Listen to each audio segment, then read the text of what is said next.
प्रश्नावली 10.1 प्रश्न 1 है खाली स्थान भरिए। वृत्त का केंद्र वृत्त के अभ्यंतर में स्थित है। अभ्यंतर बहिर्गत और अभ्यंतर में वृत्त के अभ्यंतर में स्थित है।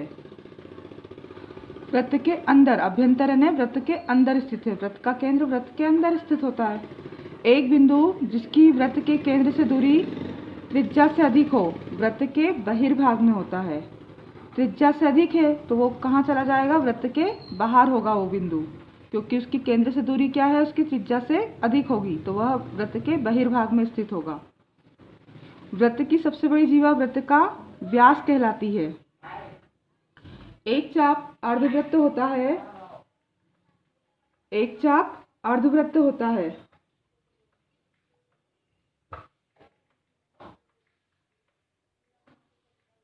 जब इसके सिरे एक व्यास के सिरे हों, इसके सिरे व्यास के सिरे हों तो क्या कहलाएगा? अर्धवृत्त होगा। व्यास से अर्धवृत्त हो जाता है।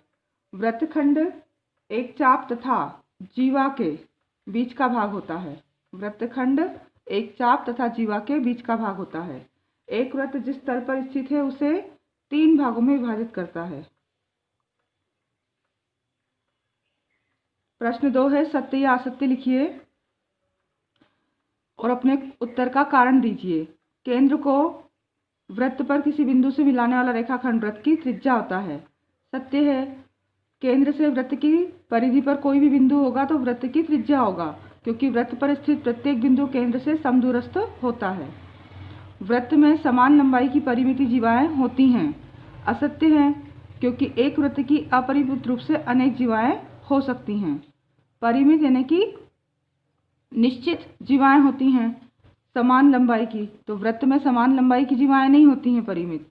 असत्य है, क्योंकि एक वृत्त की अपरिमित रूप से अनेक जीवाएं होती हैं।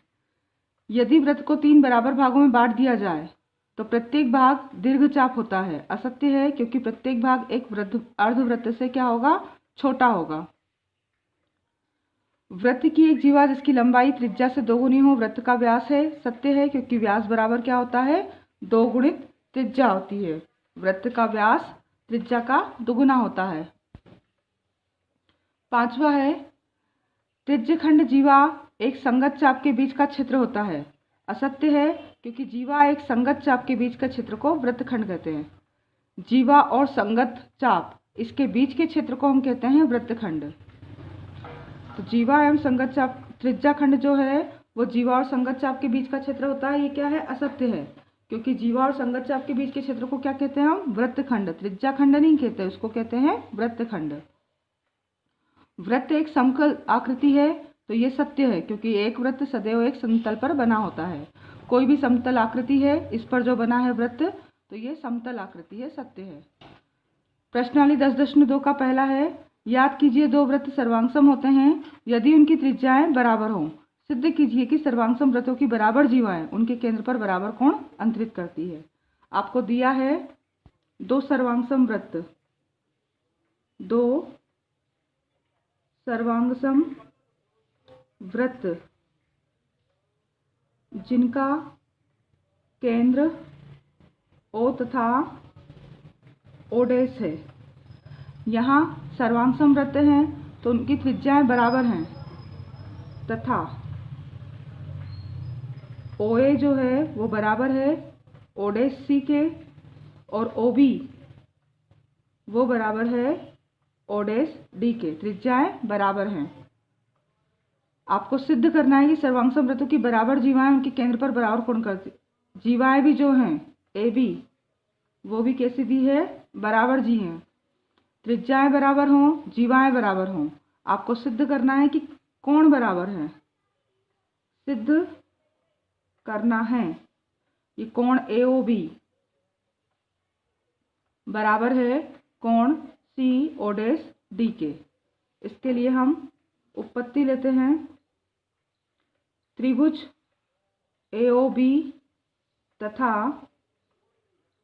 त्रिभुज CO डैश D में क्या क्या बराबर है, इनमें तुलना करें। AO बराबर है O डैश C के, OB बराबर है O डैश D के। ये क्या है? त्रिज्या, वृत्त की समान त्रिज्याएं हैं। ये भी वृत्त की त्रिज्या समान है, और ए बी बराबर है सी डी के, ये जीवा है समान। तीनों भुजाएं हैं, तो भुजा भुजा भुजा सर्वांग समता से। त्रिभुज AOB सर्वांगसम हो गया है त्रिभुज COD के। अब त्रिभुज सर्वांगसम है तो इसकी सब भुजाएं सब कोण हम बराबर लिख सकते हैं, इसलिए कोण AOB बराबर होगा कोण COD के। यही हमें सिद्ध करना था। दूसरा है, सिद्ध कीजिए कि यदि सर्वांगसम वृत्तों की जीवाएं उनके केंद्रों पर बराबर कोण अंतरित करें तो जीवाएं बराबर होंगी। दिया क्या है आपको, अब दो सर्वांगसम वृत्त जिनके केंद्र O तथा OD है, और क्या दिया हुआ है आपको, जीवाएं उनके केंद्रों पर बराबर कोण अंतरित करें तो जीवाएं बराबर होंगी। यहाँ सर्वांगसम वृत्त है तो त्रिज्या क्या होगी, AO बराबर होगी OD के, OB बराबर होगी OD के, और कोण बराबर दिए हैं। AOB कोण जो है वो COD के बराबर है। सिद्ध करना है आपको कि जीवाएं बराबर हैं। सिद्ध करना है AB बराबर CD, तो आप लेंगे उत्पत्ति त्रिभुज AOB तथा त्रिभुज COD में AO किसके बराबर है, OD के, OB बराबर है OD के, और कोण AOB बराबर है कोण COD के। ये त्रिज्या है वृत्त की, सर्वांगसम वृत्तों की त्रिज्याएं बराबर होती हैं, ये भी त्रिज्या है, और ये क्या है, कोण। तो भुजा भुजा और कोण, भुजा कोण भुजा सर्वांग समता से। त्रिभुज AOB सर्वांगसम होगा त्रिभुज COD के, और सर्वांगसम होगा इसलिए क्या लिख सकते हैं हम, इसके सब भुजाएं सब भाग बराबर, AB बराबर CD। यही हमें सिद्ध करना था। पहले में हमें भुजा जीवाएं बराबर दी थी, कोण बराबर सिद्ध करना था, और अब कोण दिए हुए हैं तो जीवाएं बराबर होंगी सर्वांग समता के नियम से। प्रश्नवाली 10.3 है, वृत्तों के कई जोड़े यानी युग्म खींचिए और प्रत्येक जोड़े में कितने उभयनिष्ठ बिंदु हैं, उभयनिष्ठ बिंदुओं की अधिकतम संख्या क्या है। आपने वृत्त खींचा, यहाँ पर उभयनिष्ठ बिंदु कितना हो रहा है इसका, 1। उभयनिष्ठ बिंदु यानी जहाँ वृत्त एक दूसरे को छू रहे हैं वो है यहाँ पर उभयनिष्ठ बिंदु 1। एक बिंदु पर वृत्त एक दूसरे को छू रहे हैं। यहाँ हमने दूसरा वृत्त बनाया तो यहाँ उभयनिष्ठ बिंदु कितने दिख रहे हैं आपको, उभयनिष्ठ बिंदु है यहाँ पर 2। एक यहाँ वृत्त को छू रहा है और एक यहाँ, दोनों वृत्त के कॉमन बिंदु है। इस वृत्त में भी है A और B, और इस वृत्त में भी है A और B, दो बिंदु। यहाँ वृत्त उभयनिष्ठ बिंदु क्या होंगे, दोनों वृत्त अलग अलग हैं तो उभयनिष्ठ बिंदु वो होगा 0। तो अधिकतम संख्या क्या होगी, उभयनिष्ठ बिंदुओं की 2 होगी। वृत्त के कितने ही जोड़े बनाए हम, उन वृत्तों की उभयनिष्ठ बिंदुओं की संख्या अधिकतम कितनी हो सकती है, 2 हो सकती है, 1, 2 या फिर बिल्कुल नहीं। तो है, मान लीजिए आपको एक वृत्त दिया हुआ है, एक रचना इसके केंद्र को ज्ञात करने के लिए दीजिए। आप अब इसका वृत्त का केंद्र कैसे पता करेंगे, उसके लिए आपको रचना देनी है। तो दिए गए वृत्त पर कोई 3 बिंदु अंकित कीजिए। पहले हम दिए गए वृत्त पर 3 बिंदु अंकित करते हैं, A, B और C। फिर अंकित बिंदु ABC, AB और BC को मिलाइए। AB को और BC को हम मिलाते हैं।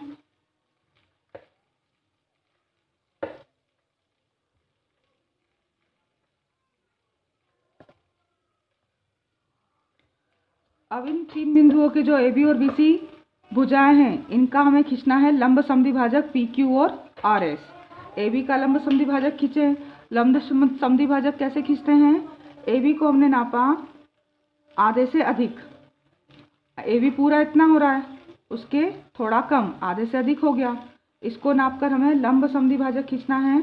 तो एक चाप इधर लगाएं और एक चाप इधर लगाएं बी पर रखकर। अब उसी चाप से ए पर रखकर उस चाप को काटें और इधर जो चाप खींचा था हमने उसको काटना है।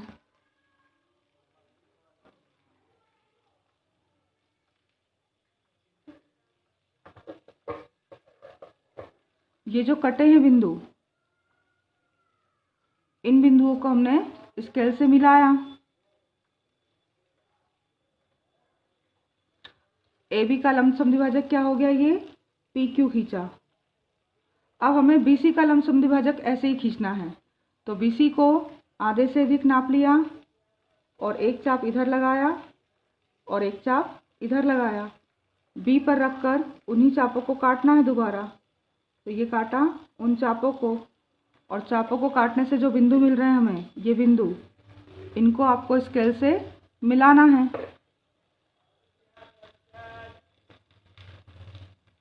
ये चाप जहाँ कट रहे हैं आर एस, ये लंबार्धक हैं। पी क्यू लंबार्धक और आर एस लंबार्धक जिस बिंदु पर कट रहा है वही होगा आपका वृत्त का केंद्र। यहाँ से आपने ये वृत्त बनाया होगा और ये वृत्त पूरा आपका बना होगा। तो वृत्त का केंद्र याद करने के लिए क्या है, वृत्त पर 3 बिंदु अंकित किए, ए बी का लंब समद्विभाजक पी क्यू खींचा, बी सी का लंब समद्विभाजक आर एस खींचा, जो परस्पर ओ बिंदु पर कटते हैं। और इस प्रकार ओ जो है वही इस दिए गए वृत्त का केंद्र बिंदु होगा।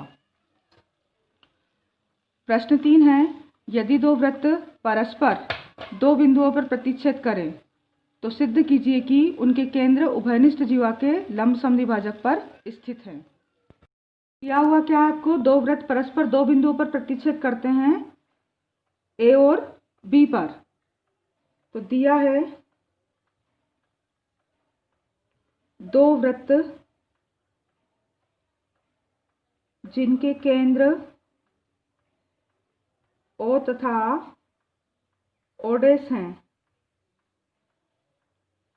बिंदु ए तथा बी पर प्रतिच्छेद करते हैं।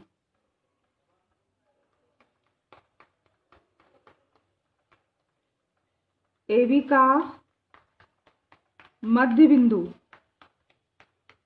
क्या है, एम है। यहाँ मध्य में ये एम बिंदु है। अब सिद्ध करना है आपको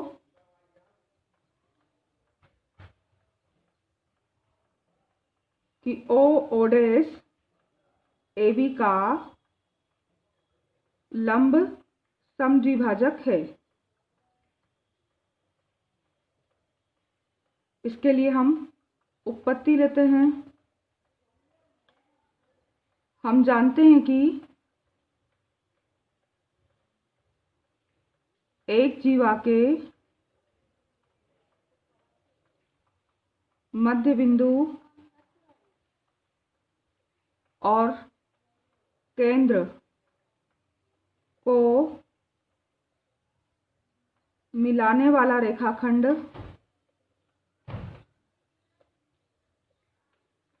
जीवा पर लंब होता है। जीवा है ए बी, इस ओ वृत्त केंद्र की भी और ओडेस वृत्त के केंद्र की भी जीवा है, उभयनिष्ठ जीवा है ये। उसका मध्य बिंदु एम है, तो वो जीवा को जो मिलाने वाला रेखाखंड होगा वो क्या होगा, जीवा पर लंब होगा। तो कोण ओ एम ए ये कितने डिग्री का होगा, फिर लंब है तो 90 डिग्री का होगा। और कोण ओडेस एम ए, इधर से ओडेस एम ए, ये भी क्या होगा, लंब होगा 90 डिग्री का। अब कोण ओ एम ए प्लस कोण ओडेस एम ए, दोनों का जोड़ कितना होगा, 180 डिग्री। 90 और 90 दोनों को जोड़ें अगर, तो यहाँ बन रहा है 180 डिग्री का कोण दोनों को मिलाकर। परंतु ये रेखीय युग्म भी बना रहे हैं, सरल रेखा पर 180 का कोण। तब यह एक रैखिक युग्म बनाते हैं, इसलिए OM एक सरल रेखा है, अतः OO लंब होगा AB पर। यही हमको सिद्ध करना था। सरल रेखा है, 90 डिग्री का कोण बना रहे हैं, तो OO क्या होगा, AB पर लंब होगा, क्योंकि लंब के दोनों ओर के कोण कितने के डिग्री के होते हैं, 90 डिग्री के।